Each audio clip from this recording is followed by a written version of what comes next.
Selamat datang saudara-saudari. Hari ini kita mau belajar mengenai perjamuan Tuhan berdasarkan kepada perjamuan Paskah. Ya. Bila perjamuan Paskah berlaku, ya, kita mahu belajar dalam Perjanjian Lama, dalam Keluaran, dia bercerita mengenai perayaan Paskah dalam babak 12. Dalam Keluaran babak 12, Dan dia menceritakan apa maknanya perayaan Paskah, kerana dia berkaitan dengan perjamuan Tuhan. Mari kita mendengarnya.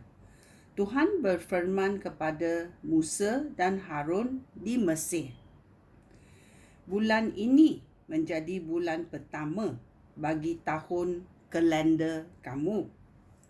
Sampaikanlah perintah ini kepada segenap umat Israel. Pada hari ke-10 bulan ini, setiap orang lelaki mesti memilih seekor anak domba atau seekor anak kambing untuk dimakan bersama-sama dengan keluarga mereka. Jika keluarga mereka terlalu kecil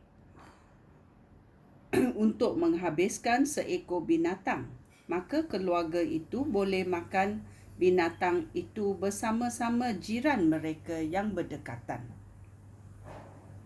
Binatang itu harus dibahagi menurut jumlah orang yang makan. Kamu boleh memilih seekor domba ataupun seekor kambing, tetapi binatang itu mesti jantan yang berumur 1 tahun dan yang tidak ada cacat. Kamu harus menjaga binatang itu sehingga hari ke-14 bulan itu. Pada sebelah petang hari itu, segenap umat Israel akan menyembelih binatang-binatang itu. Mereka mesti mengambil sedikit darah binatang itu dan menyapukan pada kedua-dua batang tiang pintu dan pada ambang pintu rumah tempat mereka memakan binatang itu. Pada malamnya, daging binatang itu mesti dipanggang dan dimakan dengan sayur pahit serta roti tidak beragi. Binatang itu mesti dipanggang seluruhnya, lengkap dengan kepala, kaki dan isi perutnya. Makanlah dagingnya dan sudah dipanggang. Jangan rebuskan daging itu atau makan dengan mentah.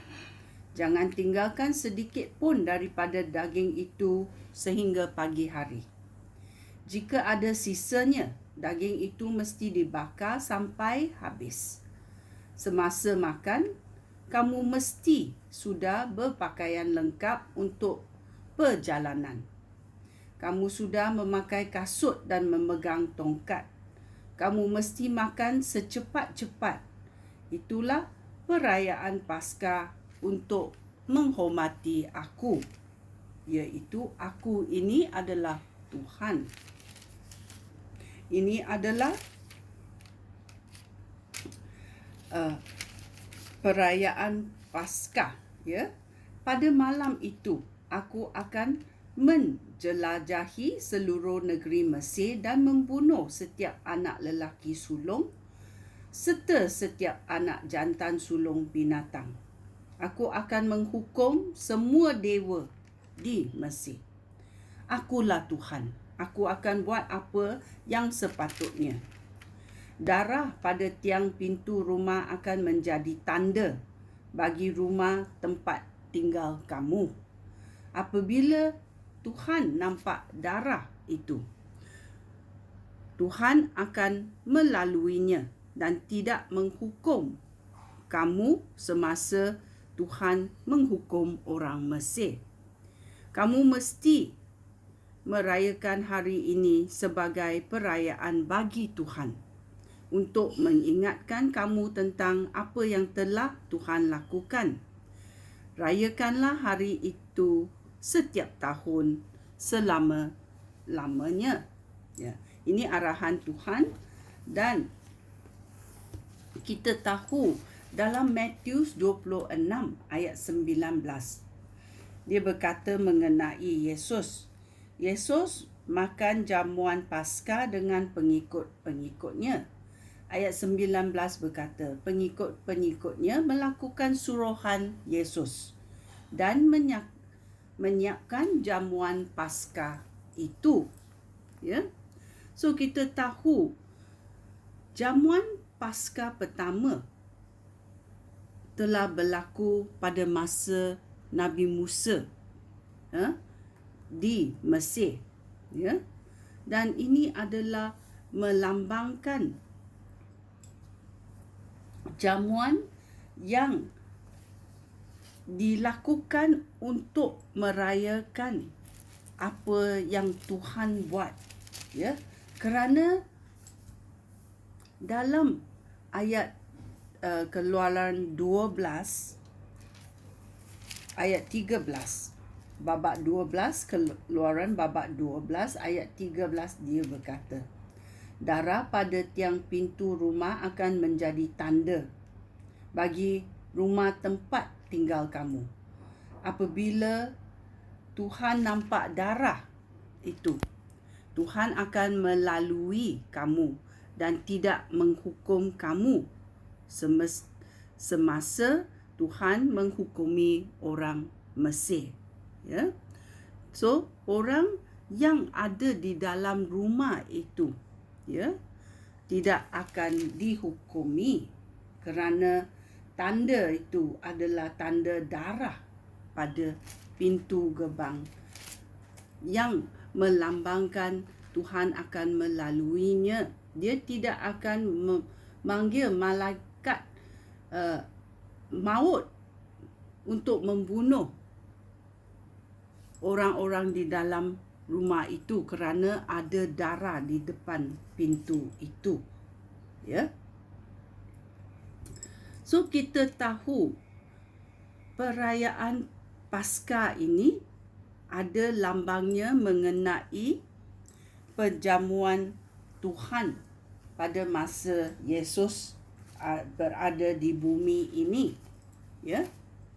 Kerana kita tahu perjamuan Paskah pada masa Musa adalah untuk perjalanan yang sukar, tetapi mereka dibebaskan daripada perhambaan di Mesir.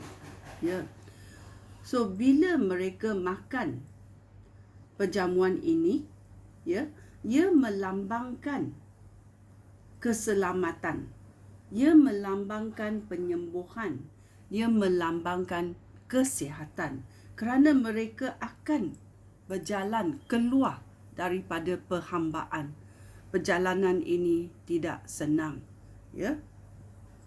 Kita dengar cerita-cerita bila Musa memimpin orang-orang Israel keluar daripada Mesir. Ya. So perjalanan ini kita tahu juga, ya, tiada yang luka. Orang tua, orang muda, baby, semua jalan.